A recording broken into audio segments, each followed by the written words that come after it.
Perkenalkan, nama saya Anggrek Idi Nurbitasari. Saya kuliah di IAIN Ponorogo. Saya mengambil jurusan Pendidikan Agama Islam. Di IAIN Ponorogo terdapat 4 fakultas. Fakultas Tarbiyah dan Ilmu Keguruan, Fakultas Syariah, Fakultas Usuluddin, Adab dan Dakwah, Fakultas Ekonomi dan Bisnis Islam. Bagi calon mahasiswa, daftarkan diri Anda ke IAIN Ponorogo. Ayo kuliah di IAIN Ponorogo. Alhamdulillah, nahmaduhu wa nasta'inuhu wa nastaghfiruhu wa na'udzu billahi min shururi anfusina wa min sayyiati a'malina, may yahdihillahu fala mudilla lahu wa may yudlil fala hadiya lahu. Asyhadu an la ilaha illallah wa asyhadu anna Muhammadan abduhu wa rasuluh la nabiyya wa rasulah ba'da. Saya ingin menjelaskan biografi singkat Imam Hanafi. Imam Hanafi dikenal sebagai salah satu imam dari 4 madhab yang ada dalam Islam. Imam Hanafi merupakan sebagai pendiri dari madhab Hanafi. Imam Hanafi lahir dengan nama asli Abu Hanifah Nu'man bin Sabit Al-Kufah. Beliau lahir di Irak pada tahun 80 Hijriah atau setara dengan 699 Masehi. Beliau berasal dari keturunan keluarga Persia dan ia lahir pada masa kekhalifahan Abdul Malik bin Marwan dari Bani Umayyah. Ayahnya bernama Sabit bin Juta yang berprofesi sebagai pedagang, sedangkan kakeknya bernama Marjuban yang memeluk agama Islam pada masa pemerintahan Khalifah Umar bin Khattab. Diketahui bahwa gelar yang dimiliki oleh Imam Hanafi merupakan berkah doa dari Khalifah Ali bin Abi radhiyallahu yang pada kala itu ayahnya diajak oleh kakeknya untuk berziarah ke kediaman Ali radhiyallahu yang saat itu juga mereka masih menetap di Kuta karena adanya pertikaian politik yang menghujam umat Islam. Kemudian Khalifah Ali bin Abi radhiyallahu berdoa untuk keturunan Sabit dengan hadirnya Imam Hanafi yang merupakan anaknya. Namun tak lama kemudian Imam Hanafi meninggal dunia. Pada masa kecilnya, Imam Hanafi telah tumbuh di tengah keluarga yang berkecukupan. Sejak kecil ia telah memperhatikan kesungguhannya dalam beribadah, mempunyai akhlak yang mulia, menjauh sifat-sifat keji, serta sudah mampu dalam menghafal Al-Quran. Dalam memperdalam ilmu agama, Imam Hanafi mengikuti jejak ayahnya dalam berbisnis kain dan pakaian. Ia juga memperdalam ilmu agama dari berbagai ulama dan pernah bertemu dengan salah satu sahabat Rasulullah, yaitu Anas bin Malik radhiyallahu. Pada masa remajanya, dengan kecerdasan otak yang dimiliki oleh Imam Hanafi, telah menunjukkan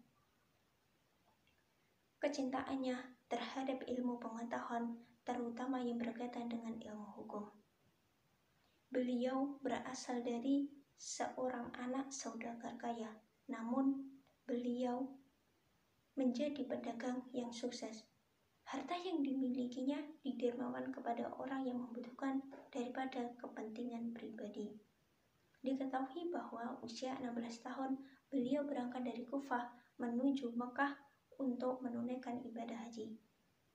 Di sana juga beliau berziarah ke kota Madinah.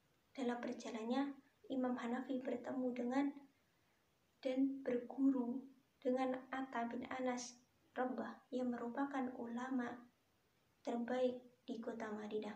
Imam Hanafi mempunyai ribuan guru selama dalam menimba ilmu.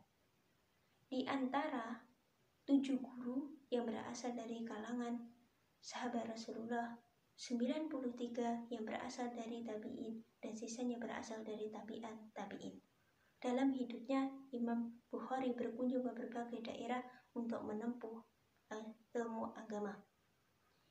Beliau pergi ke kota Mekah untuk haji pada musim haji karena banyak para ulama menunaikan ibadah haji dan berdakwah kepada kaum muslimin. Tak heran kalau Imam Hanafi telah menunaikan ibadah haji sebanyak 55 kali. Di samping kesungguhannya dalam menuntut ilmu fikih, beliau juga memperdalam ilmu tafsir, ilmu hadis, bahasa Arab, dan ilmu hikmah yang mengantarkannya pada menjadi ahli fikih, yang keahliannya telah diakui oleh para ulama pada zamannya. Salah satunya adalah Hamid bin Abi Sulaiman.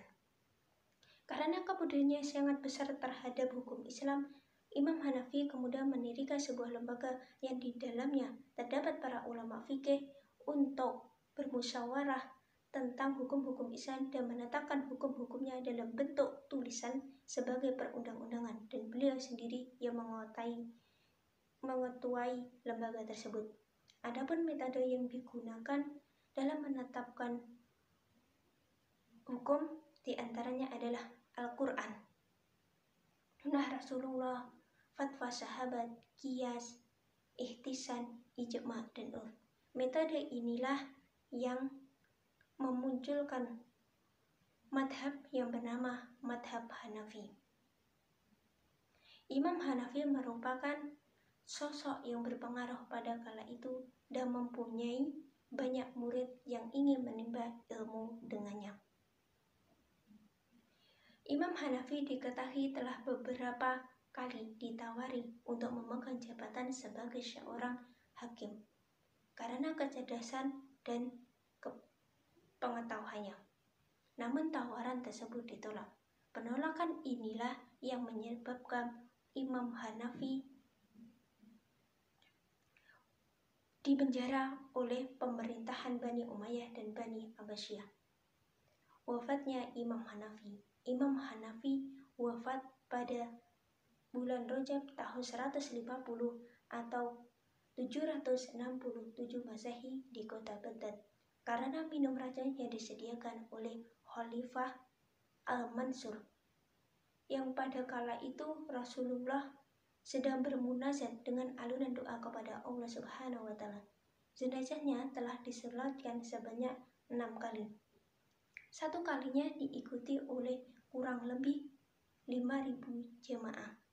Jadi setelah peninggalannya Imam Hanafi, madhab masih terus digunakan oleh kaum muslimin.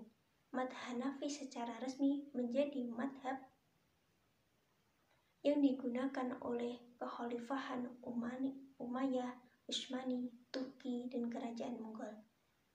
Bahkan sampai saat ini madhab masih digunakan di daerah Turki, Mesir, Irak, bahkan hingga India. Cukup sekian apa yang saya sampaikan. Apabila ada kurang lebihnya, semoga bermanfaat, khususnya saya sendiri. Akhiran billahi taufiq wal hidayah. Wassalamualaikum warahmatullahi wabarakatuh.